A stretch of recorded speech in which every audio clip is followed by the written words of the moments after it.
Hello friends, this is Twinkle and welcome to the channel. पिछला video में हम लोग कुछ ट्रांजैक्शंस एनालाइज किए थे according to traditional approach of accounting. हम लोगों ने जाना था कौन कौन सा अकाउंट्स इन्वॉल्व है और वो अकाउंट किस नेचर का है, दैट इज़ वो नॉमिनल अकाउंट है, रियल अकाउंट है या फिर पर्सनल अकाउंट है। और लास्टली जाने थे कि कौन सा अकाउंट डेबिट होगा और कौन सा क्रेडिट। इस वीडियो में हम लोग वही सब ट्रांजैक्शन को एनालाइज करेंगे but according to modern approach. उसमें कौन कौन सा अकाउंट्स इन्वॉल्व है, देन वो कौन सा नेचर है उस अकाउंट का, that is assets account, liability account, capital account, income या फिर गेन अकाउंट या फिर लॉस या फिर एक्सपेंस अकाउंट। और ये जानेंगे कि कौन सा अकाउंट क्रेडिट होगा और कौन सा डेबिट। वीडियो में आगे बढ़ने से पहले let us revise the rules of modern approach. The rules are: debit the increase in assets and credit the decrease in assets. Credit the increase in liabilities and debit the decrease in liabilities. Credit the increase in capital and debit the decrease in capital. Credit the increase in income gains and debit the decrease in income or gains. Debit the increase in expenses or losses and credit the decrease in expenses or losses. Now let's move forward towards our first transaction जो है Samaira started business with cash ₹5 lakh। तो हम लोग जानते हैं कि अगर owner business में कैश दे रहा है, इन्वेस्ट कर रहा है, तो वो कैपिटल होता है। So two accounts which are involve are capital account and cash account. अब कैपिटल अकाउंट का नेचर क्या होगा? Definitely capital account. अब क्या हो रहा है? कैपिटल इंक्रीज हो रहा है बिजनेस में, तो it increases, therefore capital account will be credited. अब कैश क्या है हम लोग के लिए? एसेट है, तो वो नेचर ऑफ अकाउंट क्या हो जाएगा उसका? Asset account. अब कैश भी हम लोग का इंक्रीज हो रहा है, बिजनेस में कैश आ रहा है, तो क्या हो जाएगा? वो debit. Now the next transaction is purchase goods for cash ₹1,50,000। अब इसमें दो अकाउंट्स कौन कौन सा इन्वॉल्व है? वो है purchase account and cash account. Purchase account मेरा किस में आएगा? एक्सपेंसेस में। एंड क्योंकि हम लोग का एक्सपेंस बढ़ रहा है, खर्चा बढ़ रहा है, तो वो क्या हो जाएगा? डेबिट। और कैश अकाउंट क्या है हमारे लिए? एसेट। अब कैश मेरा क्या हो रहा है? जा रहा है बिजनेस से, तो कैश डिक्रीज हो रहा है, तो वो क्या होगा? Credit. Now the next transaction is purchase goods from Anamika ₹75,000। अब अनामिका क्या है? अनामिका को क्या किए हम लोग? क्रेडिट में गुड्स बेचे। ये हम लोग को दिख रहा है कि कैश में नहीं बेचे हैं, इसका मतलब क्या? क्रेडिट में बेचे हैं। और हम लोग जानते हैं कि अगर गुड्स एंड सर्विस हम लोग किसी को क्रेडिट में दे रहे हैं तो वो हमारे लिए क्रेडिटर होता है। तो अनामिका क्या हो जाएगा? अनामिका को हम लोग को फ्यूचर में कैश या पेमेंट करना पड़ेगा, कैश या बैंक से, वॉट एवर इट इज़। तो वो क्या हो गया हम लोग के लिए? बिजनेस के लिए ऑब्लिगेशन।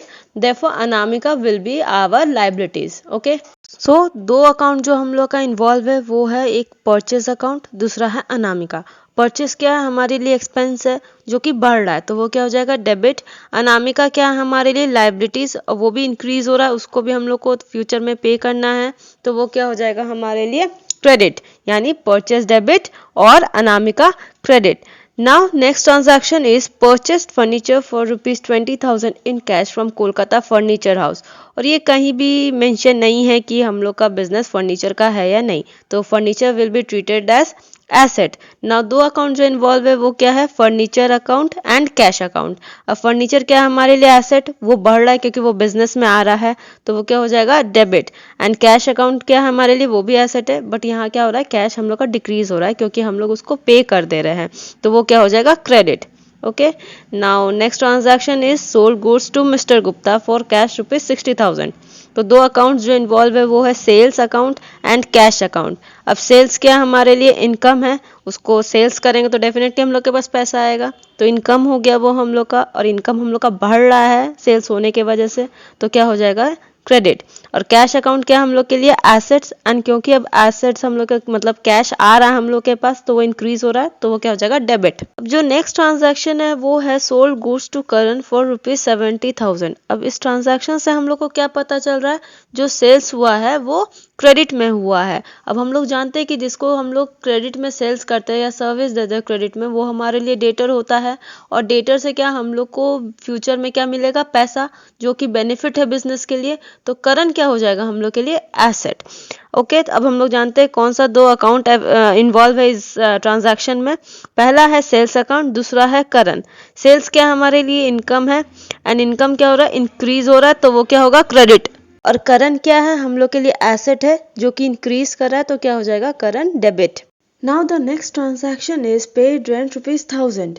तो इसमें दो अकाउंट्स जो इन्वॉल्व है वो है rent account and cash account.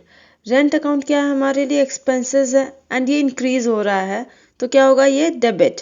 Cash account क्या है हमारे लिए एसेट्स अकाउंट है और क्या हो रहा है क्योंकि हम इस एक्सपेंस को पे कर रहे हैं हमारे पास से कैश जा रहा है तो क्या हो रहा है ये decrease therefore cash account will be credited.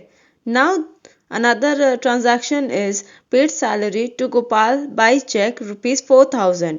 इसमें दो अकाउंट्स जो इन्वॉल्व होगा वो है salary account and bank account. अब सैलरी क्या है मेरे लिए एक्सपेंसेस है जो कि बढ़ रहा है फर्म का तो salary account is expense which is increased इसीलिए वो डेबिट होगा। बैंक अकाउंट क्या है हमारे लिए एसेट्स है एंड हम लोग पेमेंट कर रहे हैं तो बैंक अकाउंट में क्या हो रहा है हमारा बैलेंस घट रहा है हमारा एसेट कम हो रहा है तो ये क्या हो जाएगा credit. Now let's move forward to our next transaction which is goods return to Anamika ₹15,000।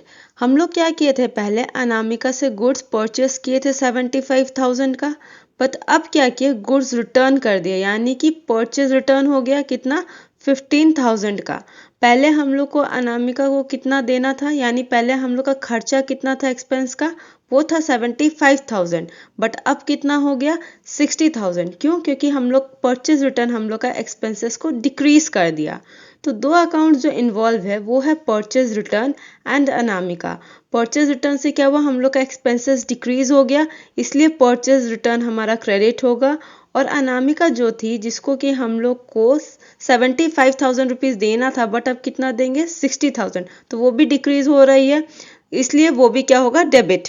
Next transaction है कैश पे टू अनामिका ₹60,000। इसमें मेरा दो अकाउंट्स जो इन्वॉल्व है वो है cash account and Anamika account. Cash account हम लोग का किसके अंडर आएगा एसेट्स अकाउंट के अंडर। अब क्योंकि कैश हमारे पास से जा रहा है तो डिक्रीज हो रहा है तो cash account will be credited. अब अनामिका क्या थी हमारे लिए लाइबिलिटी जो हम लोग से कितना 60,000 पाती थी उसको क्या किया हम लोग पे ऑफ कर दिया इसका मतलब वो भी डिक्रीज हो गई तो उसको क्या कर देंगे डेबिट यानी कि cash account will be credited and Anamika will be debited. Now the next transaction is withdraw cash from business for personal use ₹20,000। अब क्या हो रहा है कैश विड्रॉ कर रहे हैं फर्म से तो वो क्या हो जाएगा ड्रॉइंग्स और दूसरा अकाउंट क्या हो जाएगा कैश। अब ड्रॉइंग्स क्या है जो हम ओनर बिजनेस से पैसा उठा रहा है तो वो अपना कैपिटल डिक्रीज कर रहा है तो ड्रॉइंग्स अकाउंट आएगा कैपिटल के अंडर और क्योंकि वो डिक्रीज हो रहा है तो drawings account will be debited. और कैश क्या हो रहा है हम लोग का फर्म से जा रहा है मतलब कैश घट रहा है तो कैश अकाउंट हमारा होता है एसेट्स एंड क्योंकि वो घट रहा है तो वो होगा credit. Let's move forward to our next transaction जो है करण रिटर्न गुड्स वर्थ ₹20,000। अब क्या हुआ हम लोग करण को गुड्स बेचे थे कितना में ₹70,000 में। अब करण क्या किया गुड्स रिटर्न कर दिए यानी कि सेल्स रिटर्न हुआ कितना ₹20,000 का। पहले हम लोग का इनकम कितना होने वाला था 70,000 अब कितना होगा 50,000 यानी सेल्स रिटर्न की वजह से क्या हुआ हम लोग का इनकम डिक्रीज हो गया पहले कितना से 20,000 रुपीज से डिक्रीज हो गया। अब दो अकाउंट जो इफेक्ट होगा वो है sales return and current.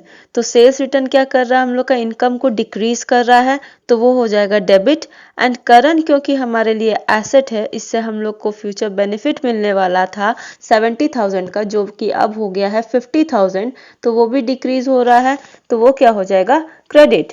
Now the next transaction is received cash from Karan ₹50,000। तो इसमें दो अकाउंट जो अफेक्ट होगा वो है cash account and current. Cash account हम लोग का एसेट्स होता है एंड क्योंकि कैश हमारे बिजनेस में आ रहा है तो वो हमारे एसेट को इंक्रीज कर रहा है तो कैश अकाउंट हो जाएगा डेबिट। अब करंट क्या है हमारे लिए एसेट है कितना का एसेट था वो हमारे लिए 50,000 का बट क्योंकि अब वो हम लोग को पे कर दे रहा है तो वो हम लोग का कम हो जा रहा है तो वो हो जाएगा credit. Okay, so the last transaction is received commission ₹6,000। अब इसमें दो अकाउंट जो अफेक्ट होगा वो है commission received account and cash account. Commission receive क्या कर रहा है हम लोग के इनकम को इंक्रीज कर रहा है ठीक है तो वो हो जाएगा क्रेडिट एंड कैश क्या हो रहा है हमारे एसेट अकाउंट में आता है एंड क्योंकि वो हमारे बिजनेस में आ रहा है कमीशन कैश के थ्रू तो कैश हमारा हो रहा है इंक्रीज तो वो हो जाएगा डेबिट। तो इस ट्रांजैक्शन के साथ खत्म होता है हमारा analysis of transaction according to modern approach. I hope आप लोगों को सब समझ में आया होगा। अब हम लोग मिलते हैं नेक्स्ट वीडियो में, तब तक के लिए थैंक यू।